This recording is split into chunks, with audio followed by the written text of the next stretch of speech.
Hello friends, let us continue with the poem Elegy written in a country churchyard by Thomas Gray. And in the last video, mm, I completed the first four stanzas, line by line analysis of this masterpiece of the genre Elegy. And it belongs to, the poet belongs to the age of transition, that is the precursor of the romantic age in the history of English literature. And in those first four stanzas, the speaker takes us takes the reader to the graves of the rustic forefathers of a village, the rustic forefathers of a hamlet, who are lying buried in their graves, in their simple graves. And this is an elegy expressing the poet's sense of loss, the poet's lament over the death of these unknown heroes, unknown common people of a village. And in case of this particular elegy, it is said that Thomas Gray was inspired to write this elegy after he visited a village, Stockpogas, and the churchyard or the cemetery there. Let us continue with the fifth stanza. The breezy call of incense breathing morn. Morn is morning, and in this line there is morning personified as a human being. And what kind of morning is that? It is the incense breathing morning. Incense is the fume, incense that emits, that spreads scent, sweet kind of smell. So it is the, so here the point the speaker makes is that as the rustic forefathers of this village are there buried, lying dead under their graves, nothing can wake up them from that sleep, eternal sleep, that is death. Even the breezy call of the incense breathing morning, even the sweet scent and the perfume of the sweet morning cannot call them back. There are various images to create this kind of beautiful as well as serious mood of the poem. The swallow twittering, so it is here the morning environment, morning atmosphere is elaborated by the poet. The swallow twittering from the straw built shed. So after this incense breathing morn, there is the little bird swallow twittering from its nest, from its straw built shed. Straw is the dried stem of the grain. So it is the swallow bird twittering now, but it cannot affect the sleeping forefathers who are in their graves.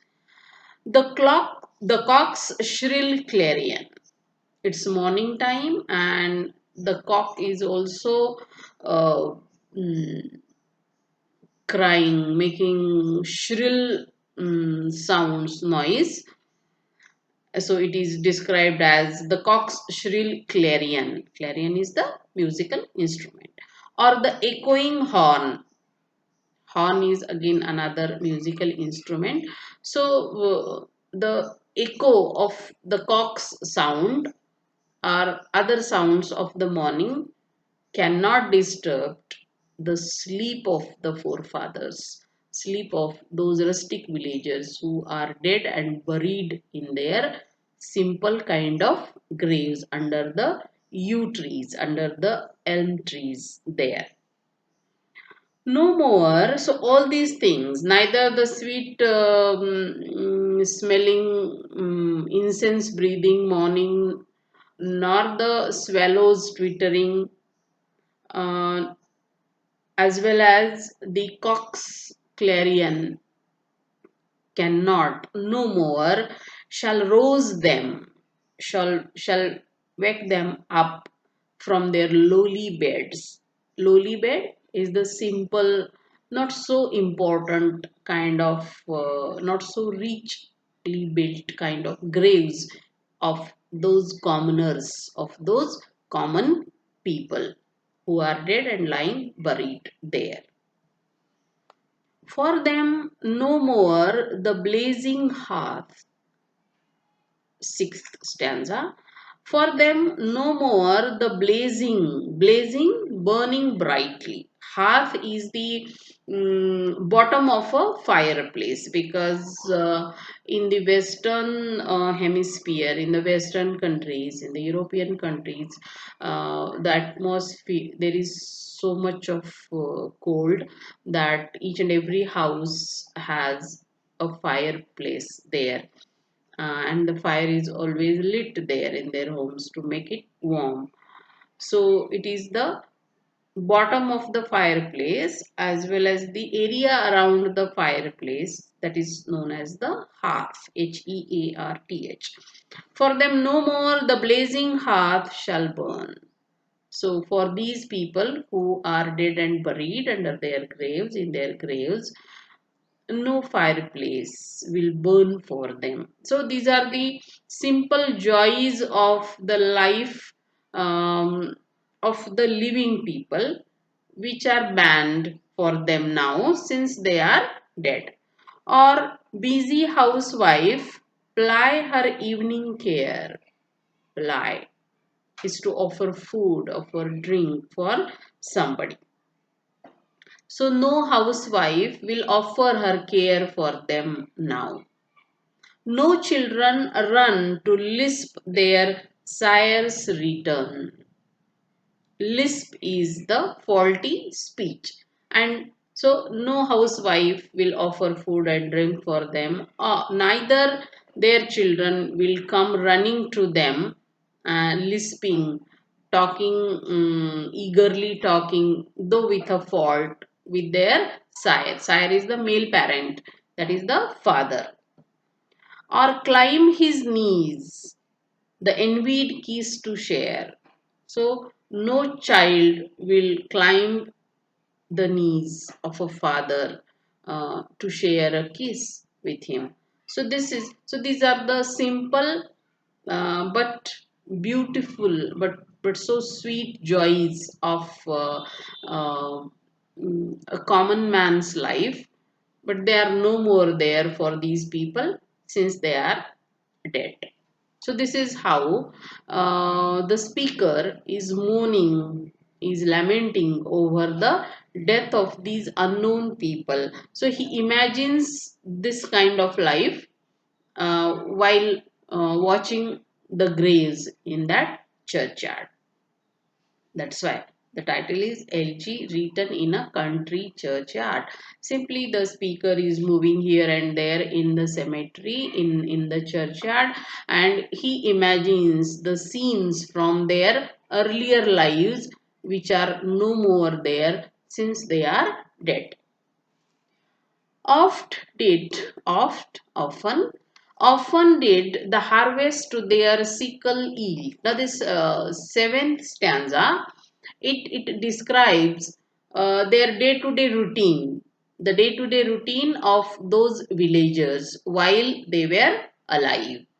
So they used to harvest. They used to cut the grains with their sickle. So the harvest, the grains gathered, the grains cultivated in the fields, they used to as if they used to yield before their sickle, the sickle of those rustic villagers. Their furrow is the mark, trench-like marks made by the plow of a plowman, of a farmer on the earth, on the soil. Their furrow oft the stubborn glebe has broke. Glebe is the cultivated land, the soil or the field, the agricultural land. Stubborn, uh, that is not yielding, not submitting. They're very strong, adamant. Their furrow oft the stubborn glebe has broke. So very often they have plowed the land, and there are marks of furrow on marks, trench like marks, the furrow on the ground. So this was a sign of their work in their fields. How jocund, happy, joyful. How jocund did they drive their team afield? So after doing this hard work, completing this hard work, they used to drive with their team towards their homes. How bowed the woods bow down? That is, here it is used for the felling, the cutting of the woods by the axis, by the strong hands of these farmers. How bowed the woods beneath their sturdy stroke. So, with their sturdy, strong, and powerful strokes of their axe or their instrument, they used to cut the forests. They used to cut the trees in the forest. So, in a way, again personification, how the woods used to bow down, surrender in front of the strong strokes of these villagers. So, during their lifetime, they used to do all these things. Next stanza. Let not ambition mock their useful toil. Toil is the hard work.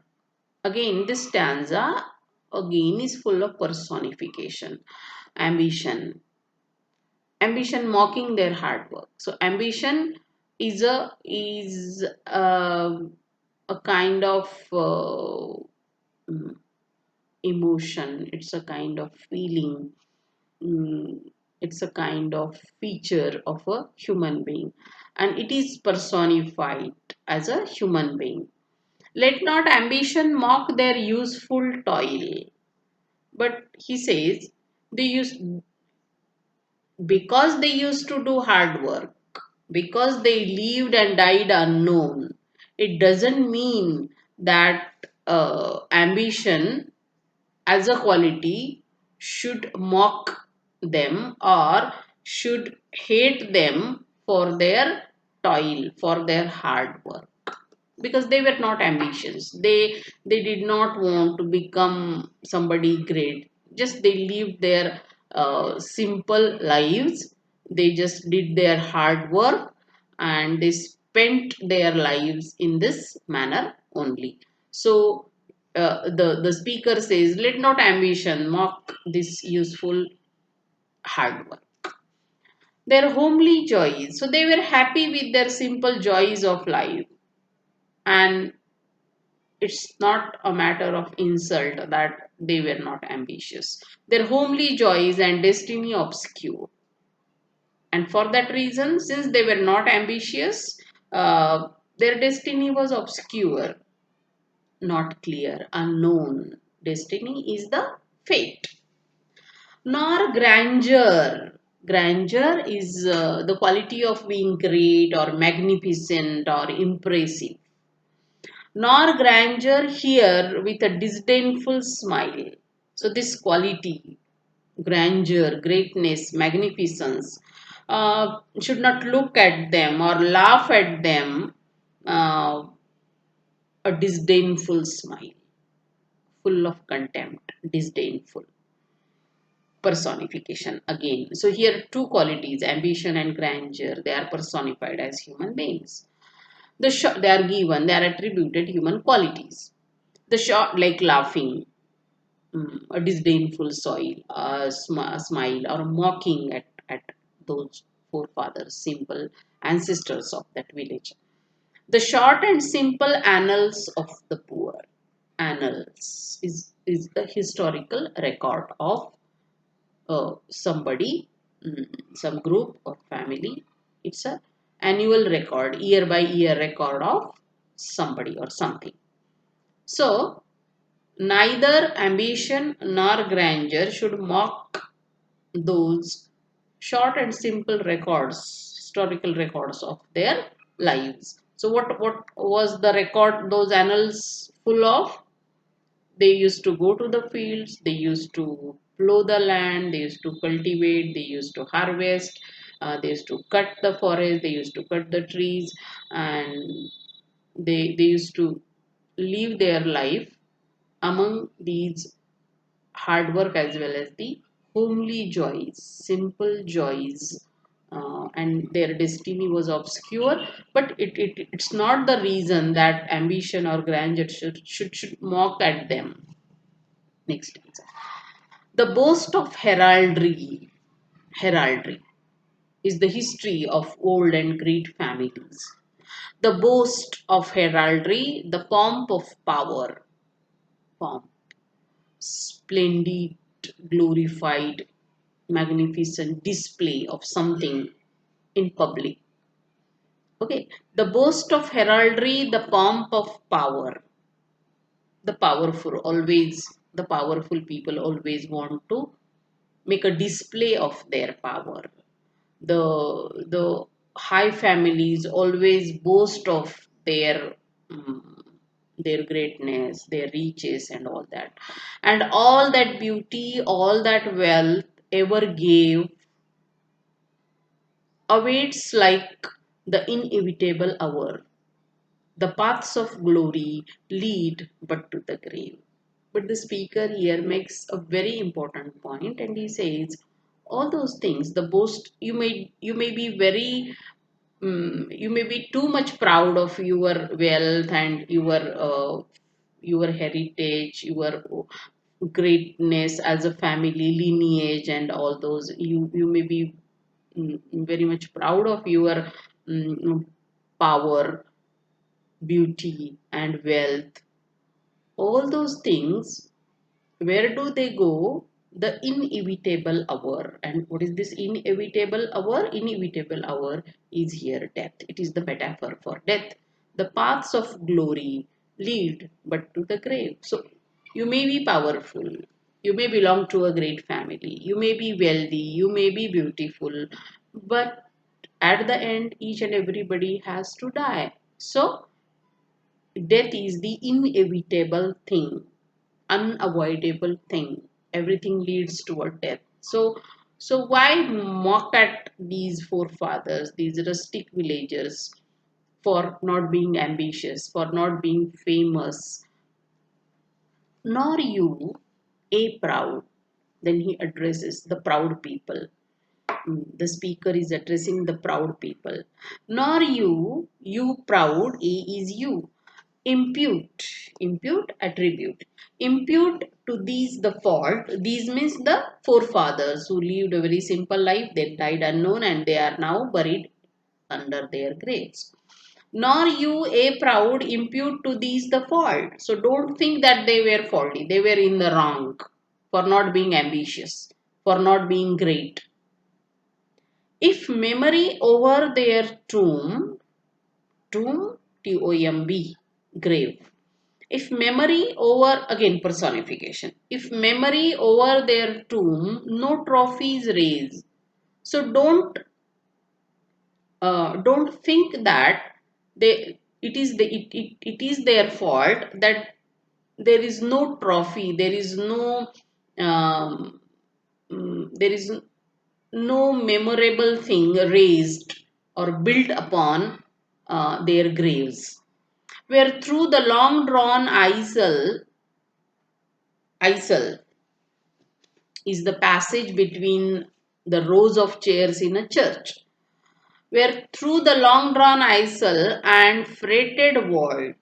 Vault is the chamber or the room, especially under a church where the dead bodies are buried or put there. Where through the long drawn isil and freighted vault. Vault is a type of architecture. The roof is made up of uh, patches or designs of lines are there. So this is the freighted vault. Vault, the room, the chamber, whose roof is made up of this kind of architecture with the help of line. It is designed like lines. Where through the long drawn isil and the freighted vault, the pealing anthem, pealing means the loud ringing of the bell. Anthem is a song uh, where the words are taken especially from the Bible. We use this word anthem especially with this expression of national anthem. Here it is a song where the words are mainly taken from the Bible. The pealing anthem, the loud ringing of the bell and the song sung in the church swells the note of praise. So he says, what if there are no such things sung, no memory is raised, erected on their graves? Because in the next stanza, in the 11th stanza, he says, though they did not get all these things, memory erected, beautiful architecture, beautiful sculpture erected on their graves, or no songs, no anthems sung in their praise during their funeral or during the prayer in the church after their death. So he says, what if? Because he gives the speaker explains why these things were of little importance, why these things are not so important. Because can storied earn storied, actually it is not storied, it is story. Hmm? Story, the floors of a building. Storied urn, urn, urn is a large earthen vase. Okay. Can storied urn, it's a kind of decorative structure especially put on the graves. Can storied urn or animated bust. Bust is the sculpture of a person including head, shoulders and the chest. Half kind of sculpture, statue. Can storied urn or animated bust. Bust but very lively, as if the person is alive, attractive and lively kind of sculpture of a person. Especially when a rich man dies, when a great person dies, his or her bust is prepared and put somewhere as a kind of memory to commemorate the person, to remember his or her greatness and all that. And all these things are not there for these rustic forefathers, but he says, what of that? Can storied urn or animated bust back to its mansion? Mansion is the castle, mm,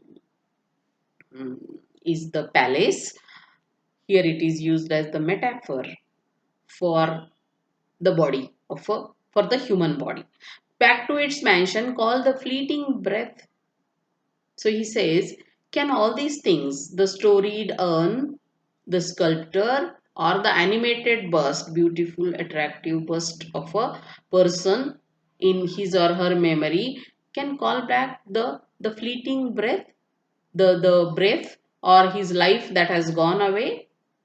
When a person dies, can all these decorative sculptures and all these great memorials created in order to remember somebody, can all these things call back the fleeting breath? The breath has which has gone away. The can a person be made alive with the help of all these things? No. Can honor's voice, honor again personified, can honor's voice provoke the silent dust? Now, this silent dust is the man, is the person buried inside the grave. So, in case a person is honored after the death with the help of this memorial and the anthem singing in his or her praise, can this silent dust on somebody's grave could be provoked? Can can that person mm, wake up from the death? Can he or she come back from the death? No. So these things are useless. Can honor's voice provoke the silent dust, or flattery? Again, it's a quality to praise somebody excessively. Here it is also personified. Can flattery soothe, come to give, to provide comfort, soothe the dull cold ear of death? Death again is personified. So everywhere the major figure of speech in this poem is the personification. So he says, the speaker asks a very important question: can all these things, the glory, the bust, or flattery, honor, uh, can all these things soothe the dull cold ear of death? Can death sends the person back to life? No. Then why the world is after these things? And so the point he wants to make is, don't blame, or don't laugh or don't mock at these people for having lived and died unknown to the world, and without any vault, without any decoration, without any storied urn kept on their graves, without any decoration or without any honor, because all these things are useless before death. All these things are useless in front of death, and nothing can bring back the life of of that dead person. So that may be powerful, that may be wealthy, that may be rich. All these people, all these lives, they go towards death.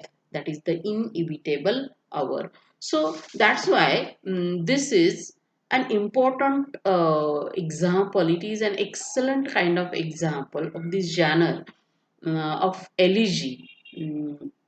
As far as the lyrical poetry is concerned, it is not only about the death, loss. It talks about some serious aspects of life. It has some serious philosophy in that.